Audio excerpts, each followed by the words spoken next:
महविश हयात हमारे साथ आज मौजूद है। पता नहीं कितने सालों बाद मैं महविश के साथ लाइव शो कर रही हूँ और बहुत सारी बातें करनी। मैंने कहा महविश सुकून से तुम्हारी सारी बातें करें। हाँ। अच्छा, अब जाहिर है माशाल्लाह इतना साल हो जाते हैं फील्ड में, तो कभी कभार इंसान बैठता है ना और याद करता है। मी टाइम होता है, उसमें याद करता है पहले के दिन। तो मैं तुम्हारी सारी पहली बातें पूछना चाह रही हूँ, जो जो तुम्हें याद है तुम बताओ। जैसे फॉर एग्जाम्पल पहला पे चेक जो पहली दफ़ा या मॉडलिंग की थी, एक्टिंग की थी, गाया था, क्या किया था पहली दफ़ा? पहला कमर्शियल था। अच्छा। और एक बिस्किट के लिए था वो अच्छा। ऐड, और बड़ा पॉपुलर हुआ वो 3 साल तक वो ऐड चलता रहा। हाँ। सो उसका पहला पे चेक था।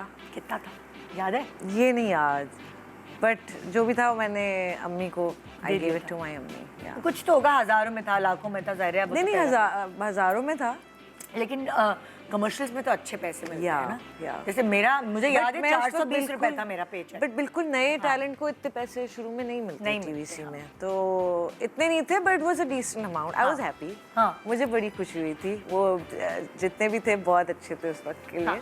तो तुम्हारी खुशी अलग होती है। शुरुआत कमर्शियल से हुई है, बेसिकली एड से हुई है।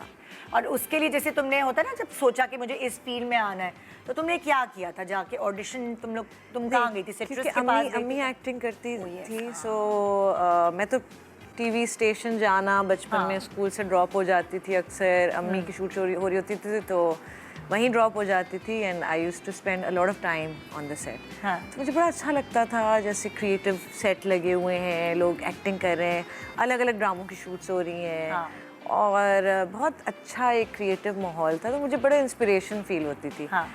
फिर जब एक रोल ऑफर हुआ एज अ चाइल्ड एक्टर, तो अम्मी से उन्होंने बोला कि हम देखना चाह रहे हैं, शी कैन डू इट। मुझसे 2-3 लाइनें पढ़वाई, मैंने फर बोल दी। हाँ, तो वो स्मार्ट शुरू से थी, क्योंकि मुझे याद है मैं बहुत जल्दी करती हाँ, है ना? तो इसलिए कर लिया, वो फन एंड गेम्स में कर लिया। बट जितनी मुझे अप्रिसिएशन मिली ना फ्रॉम माई सीनियर्स और जितने लोग थे, डायरेक्टर्स एंड एवरीवन, तो अच्छी फीलिंग भी आई। मुझे लगा अच्छा, probably maybe I can do it. फिर इस तरह थोड़ा काम किया, and I actually started enjoying it. मुझे बड़ा अच्छा लगने लगा। और जिस तरह आपको सारा मेकअप हो रहा है, फिर कॉस्ट्यूम है, ये है वो है, वो सारी चीज़ें बड़ी इंटरेस्टिंग। और वैसे तुम पढ़ जो रही थी वो किस चीज़ के लिए पढ़ रही थी? होता है ना, बंदा सोचता है। हाँ, पहले मैं पढ़ रही थी इंजीनियरिंग। अच्छा। उसके बाद बिकॉज मैंने स्टार्ट किया इसमें, तो फिर मैं आर्ट्स पे चली गई, because this was my field anyway. तो उसी पे रहते हुए मैंने बैचलर्स किया। एंड फिर एक पॉइंट आया जब काम को बहुत ज़्यादा सीरियस लेना शुरू किया, और फिर इसी फील्ड में मैं। और कभी तुमने वो जो नॉर्मल लड़की होती है ना कि एक सर्टेन एज बाद, नहीं भाई अब मुझे शादी करनी है, वो कभी तुम्हारा दिमाग उस तरह का नहीं रहा? नहीं, मुझे था कि मुझे कुछ करना है, कुछ बनना है एज एन आर्टिस्ट। बहुत सारे ऐसे रोल्स हैं, ऐसी कहानियाँ हैं जिनका हिस्सा बनना है। और तुम्हारी फैमिली भी इस मामले में सपोर्टिव रही है? उन्होंने फोर्स नहीं किया? हाँ, बल्कि हमेशा ही हर किसी ने तुम्हें इस तरह की कंफर्ट फराहम की कि तुम काम कि मैं कर सकूं। हाँ, मुझे बहुत अच्छी बात। बिल्कुल, आई थिंक ये बहुत ज़रूरी होता है कि आपको घर की तरफ से अगर सपोर्ट हो, स्पेशली क्योंकि मैं खुद इतना पैशनेट हूँ आर्ट के मामले में और अपने काम के मामले में, कि मेरे लिए ये मेरी खुशी है।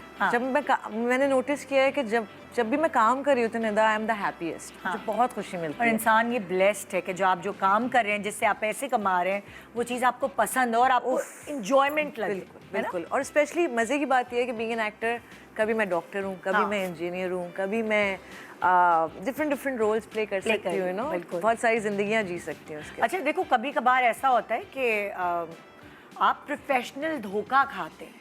आपको स्क्रिप्ट कुछ सुनाया जाता है, जब आप सेट पे पहुंचते हैं कोई और कहानी होती है, आपको डायरेक्टर या को स्टार कोई बताए जाते हैं, अलग अलग धोखे होते हैं। आपकी पैसों की डीलिंग कुछ होती है और आपको दिया कुछ जाता है। मतलब बहुत सारी ऐसी चीज़ें जो इतने फील्ड में या इतने लोगों के साथ काम करने में कुछ ना कुछ तो गड़बड़ होती है। तो पहला प्रोफेशनल धोखा जिसने तुम्हें चालाक थोड़ा सा बनाया कि अब मैं थोड़ा सोच समझ के करूँगी काम, कदम उठाऊँगी, याद है कुछ? पुरानी बातों को आई थिंक भूल जाना चाहिए। फिर भी कभी याद रहता है जिससे आप सीखते हैं? ठोकर लगती है तो जिंदगी में सीखते हैं। हाँ, एक दफ़ा ऐसा हुआ था कि स्क्रिप्ट मुझे कैरेक्टर कोई और सा बताया गया, और जब उसकी बैक इन द डे, और जब उसके हम फोटो शूट पे गए, जब उसकी पोस्टर शूट थी, तो पता चलता है कि नहीं, अब ये कैरेक्टर ये नहीं है, ये है। And I was like, I agreed to this character. तो वो थोड़ा सा हुआ एंड देन आई ऑब्वियसली मैंने वो प्रोजेक्ट नहीं किया, अच्छा छोड़ा तुमने? छोड़ दिया फिर। Okay. हाँ, तो उनकी तरफ से कुछ कंफ्यूजन हुई जो भी हुआ या उनका व्हाटएवर। तो उससे उससे तुमने सीखा क्या फिर अपने प्रोफेशन उससे ये सीखा कि एक तो हर चीज़ अग्रीमेंट पे रिटन होनी चाहिए, वर्बल नहीं होना चाहिए अग्रीमेंट, अग्रीमेंट हमेशा रिटन में होना चाहिए, ये सीखा। दूसरा ये कि मैं खुद बहुत ज़्यादा अपनी चीज़ों पे बहुत फोकस करके चलती हूँ कि क्या कैरेक्टर है, टीम क्या है, स्क्रिप्ट में रोल की क्या रिक्वायरमेंट्स हैं, सब कुछ। तो चांसेस बहुत कम होते हैं। तो ये बस शुरू में इस तरह का हुआ एक चीज़, उसके बाद में? और जो कि अच्छा ही हुआ कि ऐसा हुआ कि वो project didn't do well anyway. Oh so मेरे लिए वो अच्छा ही था। अच्छा, अक्सर होता है जो भी तुम फिल्में चूज करती हो, सो वो होता है ना कि किसी से मशवरा मांगती हो, या कुछ लोग बहुत ज़्यादा इस चीज़ पे भी बिलीव रखते हैं कि किसी ने कहा ये साल तुम्हारे लिए अच्छा है, होता है ना अक्सर लोग सितारों के हाल और उस पर बिलीव करते हैं। तो तुम कभी कोई किसी चीज़ ऐसी चीज़ पे बिलीव करती हो अपने करियर के लिए? मैं एक चीज़ पे बिलीव करती हूँ, वो है कि अगर आप मेहनत करेंगे जिस भी काम में, एक तो खुद को बिलीव करना बहुत ज़रूरी है उस प्रोजेक्ट पे, जो भी चीज़ हो। मैं कभी भी बेदिली से या पैसों के लिए या इस चीज़ के लिए उस चीज़ के लिए नहीं करती। सबसे पहले वो मेरी खुशी उसमें शामिल होनी चाहिए, मेरे लिए एज एन आर्टिस्ट उसमें कुछ करने के लिए होना चाहिए। और फिर मैं अपनी तरफ से, मेरा काम ये है कि मैं अपनी तरफ से 101% एफर्ट दूँ उस चीज़ को। आगे फिर वो आगे ऑडियंस के हाथ में है, और फिर वो किस्मत के उस पर कि उसका क्या रिजल्ट मिलता है। अल्हम्दुलिल्लाह जो भी काम मैंने किया it was very well received, उसके ऊपर मुझे बहुत अच्छा माशाल्लाह फीडबैक आया, रिस्पांस आया। ड्रामास किए माशाल्लाह वो दे डिड वेल, फिल्म्स की वो हिट हुई। सो प्रॉब्ली मैं जो पहले का प्रोसेस होता है ना, हाँ करने से पहले का, उस पर बहुत काम करती हूँ। इसीलिए जब मैं सेट पे जाती हूँ तो मैं प्रिपेयर्ड होती हूँ। सो आई थिंक वो बहुत इंपॉर्टेंट है। बाकी क्या होगा क्या नहीं होगा तो अल्लाह मियां जानता है। ये तो अल्लाह मियां जानता है।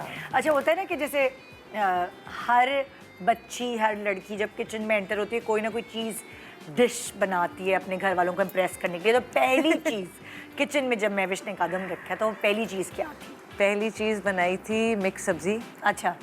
हाँ, और ऐसे ही उल्टा पुल्टे मसाले और जीरा अपनी तरफ से। वही ना। हाँ, मैं और बड़ा भाई घर पे थे, बाकी सब दावत पे गए हुए थे, कुछ था नहीं घर में बना हुआ। मैंने कहा ऐसे चलो, दिल भी चाह रहा था एक्सपेरिमेंट करते हैं। वो एक्सपेरिमेंट इतना अच्छा बन गया कि मैंने खाया, ज़िशान भाई ने खाया। जब तक ये लोग आए वापस तो सिर्फ तारीफ़ें सुन रहे थे कि बहुत अच्छा बनाया था। कल है, हमें तो खिलाया नहीं, हम कैसे कह सकते हैं कि अच्छा। ज़िशान भाई तुमसे बड़े हैं? हाँ, वो सबसे। और फिर अफशीन? ज़िशान भाई, अफशीन, दानिश, मैं और फिर जाज़। तुम दानिश से छोटी हो? हाँ। मुझे तो पता ही नहीं था। हाँ। और फिर तुम्हारे बाद भी एक और भाई? है। हाँ। 3 भाई और 2 बहन। अच्छा।